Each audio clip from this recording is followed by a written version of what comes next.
Phishing is one of the biggest threats to your business's cybersecurity. It's where criminals send an email pretending to be someone else, such as a key supplier or your bank. They're trying to get someone to click a bad link. This can install malicious software, or worse, let them into your network to prepare a ransomware attack, where your data's encrypted until you pay for its return.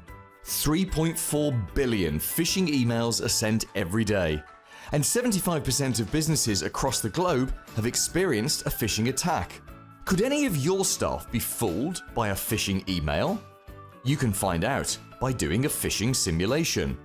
There are lots of services that let you do this. You create a realistic looking email which could be from you, a supplier, or from another source that your employees trust. Of course, it's actually a fake, with small clues that some employees will spot. You'll see who marked it as spam and who was fooled by it and clicked the link. This isn't about embarrassing or punishing your team.